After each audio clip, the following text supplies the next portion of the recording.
প্রিয় দর্শক, আপনাদের সবাইকে স্বাগত জানাচ্ছি নিউজ 24 এর বিশেষ সাক্ষাৎকার অনুষ্ঠানে। সাথে আছি আমি শাহানাত বিশ্বাস ইয়াসমিন। আজকে আমার অতিথি গণপ্রজাতন্ত্রী বাংলাদেশ সরকারের মাননীয় দুর্যোগ ব্যবস্থাপনা ও ত্রাণ মন্ত্রণালয়ের মন্ত্রী জনাব আসাদুল হাবিব দুলু। মাননীয় মন্ত্রী, আপনাকে স্বাগত জানাচ্ছি নিউজ 24 এর অনুষ্ঠানে। আপনাকে ধন্যবাদ আমাকে আহ্বান জানানোর জন্য। আপনি দায়িত্ব নিলেন 5 মাস হলো, 17 জুলাই 5 মাস পূর্ণ হলো আপনার সরকারের। এই সময়ের মধ্যেই একটি বড় ধরনের প্রাকৃতিক দুর্যোগ হয়ে গেল দেশে। আপনি মুখোমুখি হলেন এই দুর্যোগের। আমরা দেখলাম চট্টগ্রামের মতো 2 দিনের বৃষ্টিতে ঢাকা ডুবে গেল।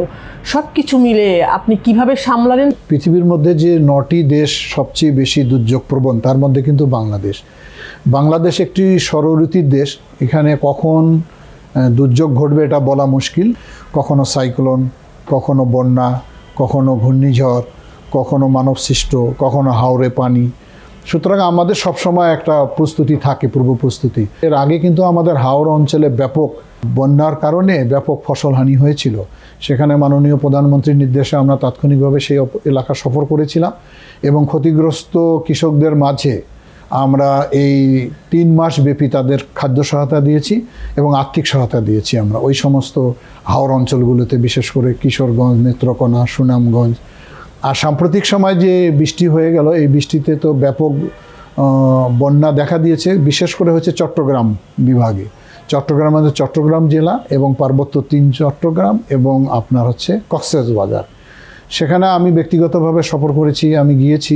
প্রথমেই যখন এই খবরটা আমাদের কাছে আসে, সঙ্গে সঙ্গে আমরা কিন্তু জেলা প্রশাসকদের নামে তাৎক্ষণিক বরাদ্দ দিয়েছি যে জরুরি ভিত্তিতে খাদ্য সহায়তা দেওয়া হোক এবং তাদেরকে উদ্ধার করে আমাদের আশ্রয় কেন্দ্রগুলোতে নিয়ে আসা হোক। এবং সেইটা মাইকিং করা হয়েছিল। আমাদের সিপিবি একটি কর্মসূচি আছে, তারা হেল্প করে এই যারা বন্যা দুর্গত ছিল তাদেরকে আশ্রয় কেন্দ্রে নিয়ে এসেছিল, তাদেরকে শুকনো খাবার দেওয়া হয়েছিল, তারপরে রান্না করে খাবার দেওয়া হয়েছিল। তারা এখন সবাই বাড়িতে ফিরে গিয়েছে। এখন আমরা যেটা করতে চাচ্ছি এই অঞ্চলে, সেটা হলো পুনর্বাসন। আমাদের মন্ত্রণালয় থেকে যেগুলো ছোট মাটির রাস্তাঘাট নষ্ট হয়ে গেছে, এগুলো আমরা ঠিক করব। ইতিমধ্যে আমাদের স্থানীয় সরকার মন্ত্রী মহোদয়ের সভাপতিত্বে একটি অত্যন্ত গুরুত্বপূর্ণ সভা অনুষ্ঠিত হয়েছে। সেখানে কৃষি মন্ত্রণালয়, স্বাস্থ্য মন্ত্রণালয়, যার বিভাগে যার মন্ত্রণালয়ের কাজগুলো তাকে দায়িত্ব দেওয়া হয়েছে যে পরবর্তীতে পুনর্বাসনের কাজগুলো করবে। এর আগেও তো মাননীয় মন্ত্রী আপনি এই মন্ত্রণালয়ের দায়িত্বে ছিলেন, সো আপনার তো পূর্ব অভিজ্ঞতা আছে দুর্যোগ ব্যবস্থাপনা মন্ত্রণালয় এবং ত্রাণ মন্ত্রণালয় সম্পর্কিত। সেই অভিজ্ঞতাটা শুরু থেকে কিভাবে কাজে লাগালেন? এটা অভিজ্ঞতা তো আমাদের কিন্তু সবারই কম বেশি অভিজ্ঞতা আছে। বাংলাদেশের মানুষ বিভিন্ন অঞ্চলে যারা যেখানে বসবাস করি, যারা কোস্টাল এরিয়া, তারা সাইক্লোনের সঙ্গে অভ্যস্ত। আমরা যারা উত্তর অঞ্চলের মানুষ, আমরা প্রতিনিয়ত বন্যার দ্বারা আক্রান্ত হয়ে থাকি। এগুলো আমাদের তো জন্মগত একটা সামাজিক পারিবারিকভাবে একটা অভিজ্ঞতা থাকে। আর আমি এই মন্ত্রণালয় যেহেতু একসময় ছিলাম, সেখানে কিছু কাজ করার সুযোগ আমার তৈরি হয়েছিল। সেখান থেকে আরও একটু অভিজ্ঞতা সঞ্চয় করেছি। এই জন্য আমার পক্ষে দ্রুত গতিতে এই বিষয়গুলোকে আমার অ্যাড্রেস করতে খুবই সুবিধা হয়। 2 দিনের টানা বৃষ্টি দেখলাম পুরো চট্টগ্রাম ডুবে গেল। আপনি সেখানে গিয়েছেন সরেজমিন দেখতে, মানে আপনার কি অভিজ্ঞতা হলো? কি করতে হবে পরবর্তীতে চট্টগ্রাম মহানগরকে? আসলে আমি যেটা সিটি কর্পোরেশনে দেখেছি, বিশেষ করে চট্টগ্রামে, এখানে প্রচুর খাল, এটা অযত্নে অবহেলায় সমস্ত খালগুলো পরিত্যক্ত হয়ে গেছে, ময়লা আবর্জনা স্তূপ হয়ে গেছে। সিটি কর্পোরেশনের মেয়রও আমার সঙ্গে ছিল, ওই এলাকার এমপি সাহেবরা ছিলেন। ওই খালগুলো আমি পরিদর্শন করেছি। ওনারা বলছেন যে এই খালগুলোর একটা ডিপিপি ওনারা রেডি করতেছেন, তারা এটা পুনর্খননের জন্য।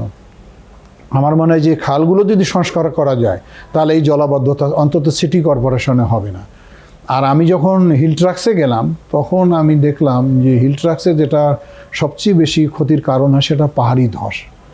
তো আমরা অনেক সময় মাইকিং করি, লোকজনকে সরে আসতে বলি, কিন্তু স্বাভাবিক কারণে এরা সরে আসতে চায় না। অনেকেই যারা সরে আসতে চায় না, তারাই ঝুঁকির মধ্যে পড়ে। আমি একটা নতুন চিন্তাভাবনা করতেছি যে এই লোকগুলোকে আমাদের প্লেন ল্যান্ডের মধ্যে যদি আমরা বাড়িঘর বানাই দিই, তাহলে তারা পাহাড়ের পাদদেশ থেকে সরে আসলে এই জীবনের ঝুঁকিটা তাদের কমে আসে। 2 দিনের বৃষ্টিতে ঢাকা ডুবে গেল, এই বিষয়টা নিয়ে আপনার সরকারের বা আপনার কি পরিকল্পনা? সমন্বিত পরিকল্পনাটা খুবই জরুরি। এখানে যে সমস্ত খাল ঢাকা শহরে আপনি দেখেন, সবগুলো আবর্জনা দিয়ে, স্তূপ দিয়ে সমস্ত বন্ধ হয়ে গেছে। এটাও মাননীয় প্রধানমন্ত্রী নির্দেশনা দিয়েছেন সিটি কর্পোরেশন থেকে, তারাও মনে হয় কাজ করতেছে এখানে। আমরা মনে করি যে একটা শীঘ্রই অল্প সময়ের মধ্যে একটা সুফল ঢাকাবাসী পাবে। এটার জন্য কি সমন্বিত বা অনেক মিনিস্ট্রি মিলে একটা পরিকল্পনা করছেন? মূলত কাজ করবে স্থানীয় সরকার, এটা তো লিডিং করবে আমাদের সিটি কর্পোরেশন, যেহেতু তাদের আওতাভুক্ত। এখানে যদি অন্য কোনো মন্ত্রণালয়ের সম্পৃক্ততার প্রয়োজন হয় তাদেরকে সম্পৃক্ত করা হবে। দুর্যোগ পরবর্তী পুনর্বাসন শুরু করেছেন নিশ্চয়ই, আপনি সেটা নিয়ে যদি একটু শুনতে চাচ্ছি। পুনর্বাসন বলে ওই এলাকায় আমি যখন গেলাম তখন দেখতে ব্যাপক মানুষের মাটির ঘর, পানি হওয়ার কারণে মাটির ঘরগুলো সব ধসে মাটির সঙ্গে মিশে গেছে, তাদের বসবাসের কোনো বাড়িঘর নেই। আমরা দ্রুত গতিতে ওখানে ঢেউটিন পাঠিয়েছি, গৃহ নির্মাণ দিয়েছি ওই সমস্ত জেলাগুলোতে, এবং জেলা প্রশাসককে নির্দেশনা দেওয়া হয়েছে যে অতি দ্রুত এই সমস্ত ক্ষতিগ্রস্ত পরিবারকে আবাস তৈরি করার জন্য, বাসভবন তৈরি করার জন্য তারা যেন এটা ব্যবস্থা গ্রহণ করে। এর বাইরেও কিছু ক্ষতি হয়, যেমন এখানে মৃত্যু হয়েছে প্রায় 49 জন। এমন একটি পরিবারের খবর আমার কাছে আছে যে তার আর ওয়ারিশ বলতে কেউ নেই। আমরা যে তার ভবিষ্যতের কোনো আর্থিক সহায়তা দান দিব এমন গ্রহণ করার লোকও সেখানে নেই। তবু আমরা তাৎক্ষণিকভাবে বলছি যে এই সমস্ত পরিবারের কর্মসংস্থান সৃষ্টি করার জন্য, তাদেরকে আর্থিক সহায়তা দান দেওয়ার জন্য। আর সমাজ কল্যাণ মন্ত্রণালয় থেকে বলা হয়েছে যে তাদেরকে ক্ষুদ্র ঋণ দিবে, সুদ মুক্ত, ছোট ছোট দোকান খামার করে তারা তাদের জীবিকা নির্বাহ করতে পারে। বন্যার ক্ষয়ক্ষতি নিরূপণ করা কি সম্ভব হয়েছে? এটা একটা চলমান আছে, এটা কৃষি মন্ত্রণালয় করতেছে। কৃষি মন্ত্রণালয় জরুরি ভিত্তিক যে কাজটা করতেছে সেটা হচ্ছে যে কৃষকের যে চারাটা নষ্ট হয়ে গেছে সেটাকে কৃষকদেরকে এখন বীজ দিচ্ছে, এবং কৃষি মন্ত্রণালয় এর বাইরেও নিজস্ব সরকারি খাস জমিতে বা বিভিন্ন জায়গায় চারা রোপণ করছে, এটা তারা ওই কৃষকদের মধ্যে সরবরাহ করবে। ত্রাণ বিতরণ নিয়ে সবসময় একটা অভিযোগ থাকে যে 100 টাকা যদি ত্রাণ দেওয়া হয় সরকারের পক্ষ থেকে, এটা রাজনৈতিক হাত হয়ে যারা পাবে ত্রাণ তাদের কাছে 20 টাকাও পৌঁছায় না। ত্রাণ নিয়ে কোনো রাজনৈতিকরণ করা যাবে না। 1 নম্বর, যারাই দুর্গত, যারাই অসহায়, যারাই পাওয়ার যোগ্য তাদেরকে দিতে হবে। সে কারণে এটি আমরা তো প্রশাসনের মাধ্যমে বরাদ্দটা দিচ্ছি।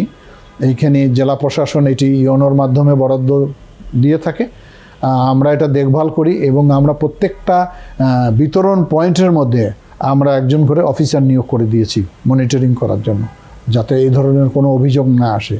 আর যদি কোনো গণমাধ্যমে কোনো খবর তাৎক্ষণিকভাবে আমাদের দৃষ্টিগোচর হয়, আমরা তাৎক্ষণিক ব্যবস্থা নেওয়ার জন্য নির্দেশনা দিচ্ছি। এমন খবর কি পেয়েছেন? আমার মনে হয় যে এবছর এই মুহূর্তে আমরা পাইনি এখন পর্যন্ত, অনেকটা স্বচ্ছতার মধ্যে নিয়ে আসতে পেরেছি। আর আপনারা তো বোঝেন যে 17 বছর একটা ফেসিস্ট সরকারের কারণে মানুষের মজ্জাগত কতগুলো জিনিস তৈরি হয়েছিল, সেখান থেকে বের করতে একটু সময় লাগে। তবে আমি আশা করি যে এবছর আমাদের যে বিতরণটা হয়েছে সেখানে এ ধরনের বড় ধরনের কোনো অভিযোগ আমরা পাইনি। বন্যা কবলিত এলাকায় দীর্ঘমেয়াদী পুনর্বাসন নিয়ে আপনার মন্ত্রণালয়ের কোনো পরিকল্পনা আছে কিনা? দীর্ঘমেয়াদী বলতে আমাদের পুনর্বাসনের এইটি হচ্ছে পানি সম্পদ মন্ত্রণালয় বন্যা নিয়ন্ত্রণের কাজগুলো মূলত করে থাকে। আমরা সাধারণত আমাদের যে টিআর কাবিখা এগুলো আমরা বরাদ্দ দিয়ে থাকি, এগুলো গ্রামীণ ছোট ছোট রাস্তাঘাট পুনর্বাসন করা হয়, নির্মাণ করা হয়, ও শিক্ষা প্রতিষ্ঠানগুলো ঠিক করা হয়, ধর্মীয় প্রতিষ্ঠানগুলো ঠিক করা হয়। এর বাইরে আমি নিজের অভিজ্ঞতার আলোকে কতগুলো জিনিস নীতিমালায় সংশোধন করেছি। এবার বলেছি সেটা হচ্ছে, যেমন আমাদের চরের মধ্যে যে সমস্ত লোক বসবাস করে তাদের মেয়েদের, নারীদের লেখাপড়াটা খুবই কঠিন। 2টা কারণেই কঠিন। একটি হলো যোগাযোগ, অনেক দূরবর্তী জায়গার শিক্ষা প্রতিষ্ঠান, আর একটি হয় যে নানান ধরনের উপদ্রব থাকে আর কি চরের মধ্যে। সেজন্য আমরা বলছি যে এখন এই আমরা যে প্রকল্পটা নিয়েছি এখানে আমরা ওই মেয়েদের লেখাপড়ার জন্য বাইসাইকেল কিনে দিতে পারবো, যাতে তারা দলবদ্ধভাবে স্কুলে যেতে পারে। যখন বজ্রপাত হয় তখন মানুষের সঙ্গে গবাদি পশুও মারা যায়, কিন্তু আগে গবাদি পশুর কোনো ক্ষতিপূরণ আমরা সহায়তা দিতে পারতাম না।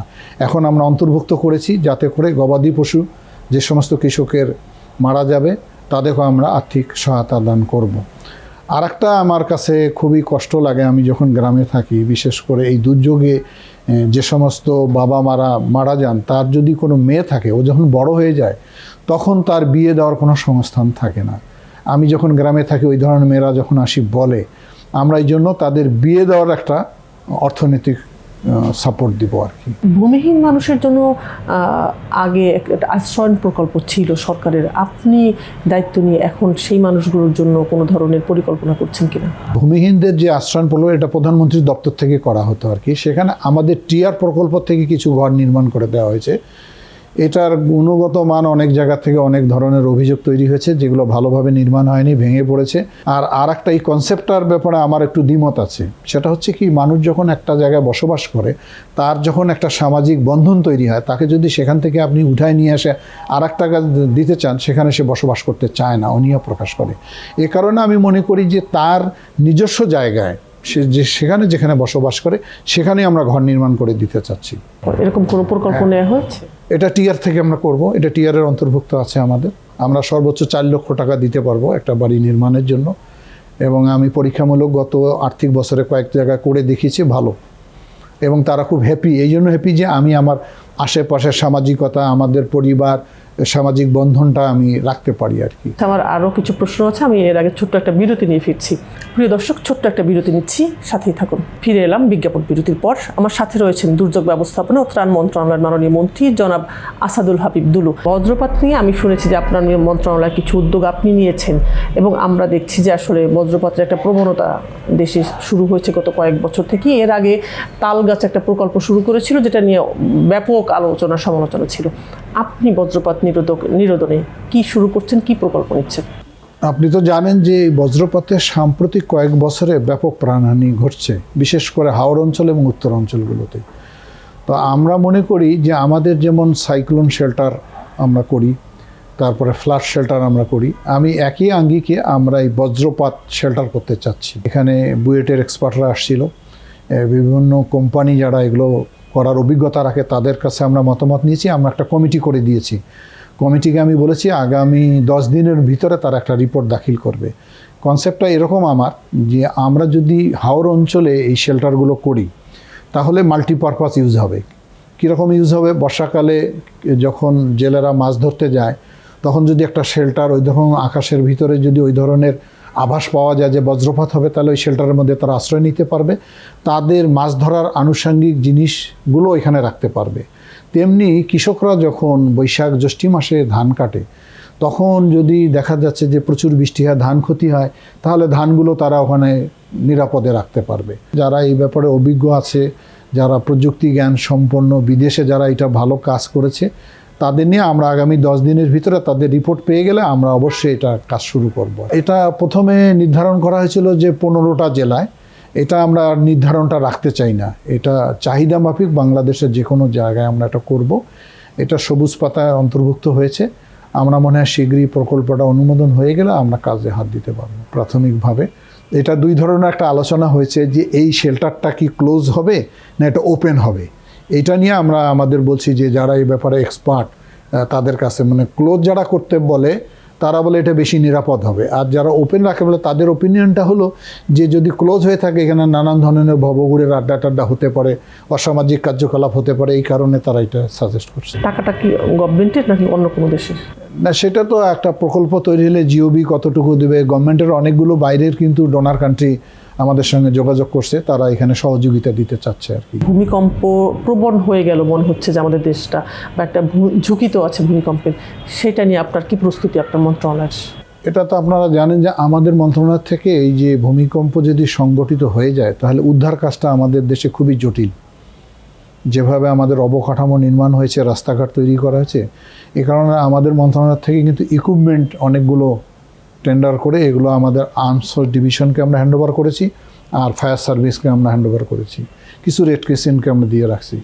তো এটার ব্যাপারে আমাদের মাননীয় প্রধানমন্ত্রী একাধিকবার বৈঠক করছেন আমাদের সঙ্গে। বিশেষ করে ঢাকার বিষয়টা উনি খুবই অ্যালার্মিং মনে করেন, এবং উনি কিছু নির্দেশনা আমাদেরকে দিয়েছেন। নির্দেশনার মধ্যে বলছে যে যদি এই ধরনের ঘটনা ঘটে, লোকজন কোথায় জমায়েত হবে, তাহলে অ্যাসেম্বল করার জন্য আপনারা জায়গা নির্ধারণ করেন। সেই কারণে আমরা 2 সিটি কর্পোরেশনের কাছে তালিকা সংগ্রহ করছি, 445টি আমরা স্থান নির্ধারণ করে ফেলছি ইতিমধ্যে। এবং তার পাশাপাশি উনি বলছেন যে সরকারের বাইরে প্রাইভেট কোম্পানিগুলোতে কী ইকুইপমেন্ট আছে তার একটা তালিকা আপনারা সংগ্রহ করেন। আমরা সে তালিকাটা ইতিমধ্যে সংগ্রহ করে ফেলেছি। তার বাইরে উনি বলেছেন যে এই ধরনের ঘটনা ঘটে গেলে স্বেচ্ছাসেবী সংগঠন বা স্বেচ্ছাসেবক আছে কিনা, উনি আমাকে নির্দেশনা দিয়েছেন যে 1 লক্ষ স্বেচ্ছাসেবক করতে হবে। ইতিমধ্যে আমরা আনসার, ভিডিপি, তারপরে এনজিও, গার্লস গাইড, এখান থেকে আমরা গতকালকে মিটিংয়ে আসছে আমাদের কাছে হিসাবে যে প্রায় 72,000 আমরা ডাটাবেস তৈরি করতে সক্ষম হয়েছি। আমার মনে হয় যে সামনের সপ্তাহে মাননীয় প্রধানমন্ত্রীর কাছে এই ডেভেলপমেন্টটা নিয়ে আমরা ওনার কাছে বসবো। এখানে আমাদের আন্তর্জাতিক কিছু সংস্থার কিছু পরামর্শ দিয়েছেন। ওনারা বলছেন যে একটা জাতীয়ভাবে টাস্ক ফোর্স গঠন করার জন্য, হেডেড বাই প্রাইম মিনিস্টার। সে প্রস্তাবটা আমরা হয়তো ওনার আলোচনা আমরা নিয়ে যাব, তাৎক্ষণিকভাবে যাতে একই আমব্রেলার মধ্যে সবাইকে ওখান থেকে এই কার্যক্রমটা করা যায়। এটাই হলো এখন আপাতত আমাদের মন্ত্রণালয়ের কাজ। ঢাকা শহরকে ভূমিকম্পের কতটা ঝুঁকিপূর্ণ মনে করা হচ্ছে এবং কোন এলাকা বেশি ঝুঁকিপূর্ণ? এটা যে আমি গতকালকে যতটুকু মনে হলো, ঢাকাকে অতটা গুরুত্বপূর্ণ এলাকা মনে, সিলেটটাকে বেশি মনে হয়। ওল্ড টাউনটা ঝুঁকিপূর্ণ এই কারণে, ইমারতের কারণে, বিল্ডিংয়ের কারণে। এগুলো তো 100 বছর, 50 বছর, 80 বছর বয়স হয়ে গেছে। সেগুলো তো ওইখানেই মানুষ এখনও ভিতরে বসবাস করে। অনেকগুলো বিল্ডিং চিহ্নিত করা হয়েছে বসবাসের অনুপযোগী, কিন্তু ওই লোকজন তো সরেনি। তাহলে পুরো কার্যক্রমটা তাহলে কবে শুরু হতে পারে? এটা আমাদের পুরো কার্যক্রম তো চলমান বিভিন্ন স্তরে, যেহেতু ইকুইপমেন্ট আমরা সংগ্রহ করতেছি। তারপরে এইটা যখন আমাদের বিশেষ করে যে স্বেচ্ছাসেবী যেটা, এটা ফাইনাল হয়ে গেলে এটা ট্রেনিংয়ে আমরা নিব আর কি। আর আমরা ওই যে আর একটা কথা বলতে ভুলে গেছি আমি, ওই যে আপনাদের বজ্রপাতের যে শেল্টারগুলো হবে, আমরা কিন্তু ড্রিল করব ওখানে কৃষকদের নিয়ে, মানে তারা সচেতনতাভাবে যাতে ওই শেল্টারগুলোতে আসতে পারে। ভূমিকম্পের ক্ষেত্রেও কিন্তু আমরা ট্রেনিং করব, ট্রেনিং করে স্বেচ্ছাসেবীদেরকে আমরা অ্যালার্ট রাখবো। আর একটা হলো যে ওই অ্যাসেম্বল যেখানে হবে সেখানে তাৎক্ষণিকভাবে খাওয়ার পানি, স্বাস্থ্যসেবা দেওয়া, খাদ্য সরবরাহ, এগুলোকে আমরা ইনক্লুড করে রাখি। মানে রোহিঙ্গাদের বিষয়ে আপনার সরকারের আসলে পরিকল্পনাটা কি? আপনার কতটা আশাবাদী যে আসলে রোহিঙ্গা প্রত্যাবর্তন সম্ভব?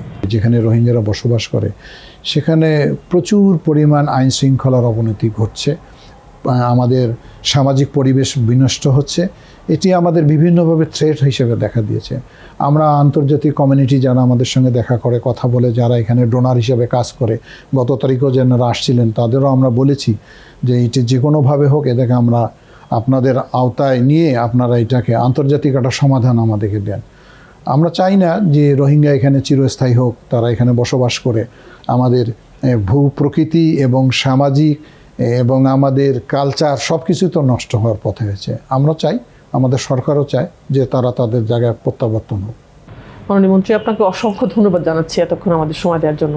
আপনাকেও ধন্যবাদ, বিশেষ করে নিউজ 24কে আমি আন্তরিক ধন্যবাদ জানাই। প্রিয় দর্শক, আপনাদেরকে অসংখ্য ধন্যবাদ জানাচ্ছি এতক্ষণ আমাদের সাথে থাকার জন্য।